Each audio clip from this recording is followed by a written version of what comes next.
শবে কদরের নামাজ ও দোয়া আছে কিনা? শবে কদরের অন্যতম আমল হলো রাতে দাঁড়িয়ে ইবাদত করা, নামাজ পড়া।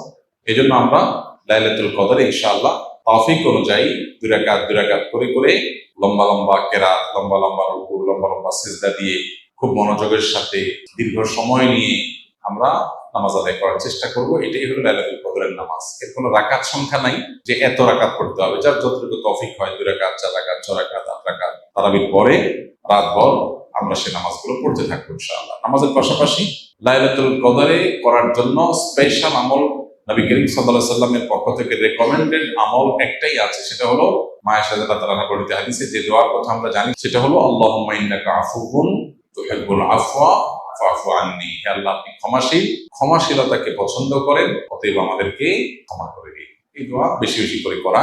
এর বাইরে আমরা জিকির, আজকার, তাসবিহ, কোরআন তেলাওয়াত, দোয়া, রোনাজারি এগুলোর মাধ্যমে পুরো রাত অতিবাহিত করার চেষ্টা করবো ইনশাআল্লাহ।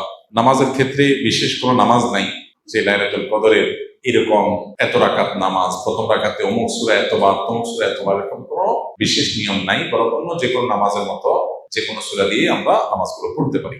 রমজানে কোনো ব্যক্তি হঠাৎ এমন অসুস্থ হয়ে গেল যে সাহারি খেয়ে রোজা রাখতে পারবে না, সেক্ষেত্রে ওই ব্যক্তির রোজার কাফারা কি হবে?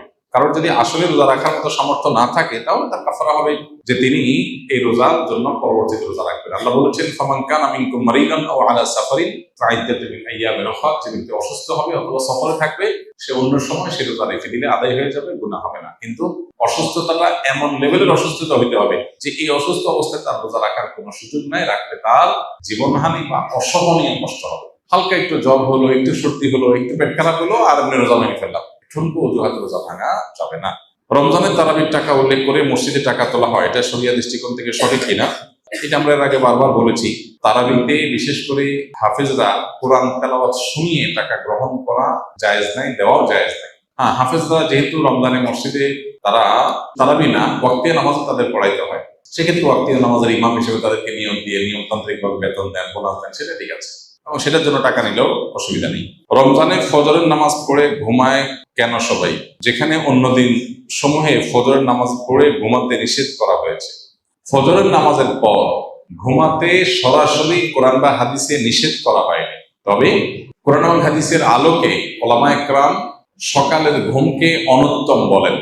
এর মানে এই না যে সকালের ঘুমটা কোরআন বা হাদিসে পরিষ্কারভাবে নিষিদ্ধ। একটা সময় নবী সাল্লাল্লাহু আলাইহি ওয়াসাল্লাম ঘুমাতে অপছন্দ করতেন, সেটা হলো মাগরিবের পরে। আয়েশা রাদিয়াল্লাহু তাআলা আনহা বলেছেন, কানা নবী সাল্লাল্লাহু আলাইহি ওয়াসাল্লাম ইয়াকরাহু আন-নাওমা ক্বাবলা আল-ইশা ওয়াল হাদিসা বা'দাহ। নবীজি এশার আগে ঘুমানো অপছন্দ করতেন, আর এশার পরে কথা বলা অপছন্দ করতেন। এশার পরে ঘুম আর এশার আগে কোনো ঘুম না। এর বাইরে ফজরের পরে তিনি সাধারণত তার যে লাইফস্টাইল, তার যে দৈনন্দিনের রুটিন ছিল, সেখানে ফজরের পরে ঘুমের রুটিন ছিল না, বা ঘুমের রুটিন পাওয়া যায় না। তিনি ফজরের পরে ব্যক্তিগত আমল করতেন, জিকির আজকার করতেন, লম্বা সময় ধরে অন্যান্য কাজ করতেন। এরপরে তিনি কাইলুলা করতে যেতেন দুপুরে। এটা ছিল তার লাইফস্টাইল। কিন্তু দুর্ভাগ্যজনক বাস্তবতা হলো আমাদের সমাজে, বিশেষ করে আমরা যারা মুসলিম দেশের বাসিন্দা আছি, অদ্ভুত এক জীবন আমাদের। আমরা রাতে দেরি করে শুই, আবার ফজরের পরে শুয়ে থাকি। এটা আমাদের অভ্যাস। পৃথিবীর যত উন্নত দেশ আছে, সেটা পূর্বে হোক পশ্চিমে হোক, গোটা বিশ্ব জুড়েই দেখবেন যে বেশিরভাগ উন্নত দেশগুলোতে মানুষ রাতে তাড়াতাড়ি ঘুমায় আর ভোরে উঠে কাজ শুরু করে, পড়ালেখা শুরু করে, কোনো ঘুম নাই। মুসলিম কান্ট্রিগুলো অদ্ভুত যে আমাদের অভ্যাসটা হলো তার উল্টা। মিডিল ইস্টেও বলেন, এশিয়াতেও বলেন, মুসলমানদের অবস্থায়।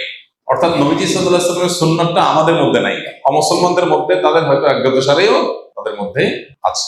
তো যাই হোক, এটা হলো সকালের ঘুমের কথা। এখন কত হলো রমজানে যে মানুষ সকালে ঘুমায়, এর উত্তর হলো যে রমজানেও যদি কেউ সকালে না ঘুমিয়ে থাকতে পারে সেটা ভালো। কিন্তু পৃথিবীর সেট আপটা এমন ভাবে করা হয়েছে যে 9টা to 5টা অফিস, স্কুল, কলেজ, মাদ্রাসা সব এরকম করা হয়েছে। কেন আর্লি মর্নিং একদম ভোরে শুরু হয়ে দুপুরের মধ্যে শেষ হয়ে যাবে, এমন হতে পারতো না? তার কারণ দুপুরে এসে একটু রেস্ট করতে পারতো, রাতে তাড়াতাড়ি ঘুমিয়ে যেত, সকাল উঠে কাজ শুরু করতো। এই যে আমাদের একটা সিস্টেম ডেভেলপ হয়েছে, যে সিস্টেমটার মধ্যে সুন্নাহ পালন করাটা কঠিন, এরকম পরিস্থিতিতে কারোর যদি অসুবিধা হয়, তিনি রমজানে তারাবি পড়ে শুধু 10:30 11টা বেজে গেছে, আবার ওদিকে তার সকালে উঠে অফিসে যেতে হবে, সারাদিনের জন্য রেস্টের সুযোগ পাবেন না, তিনি যদি সকালে ঘুমান, গুনাহ হবে না।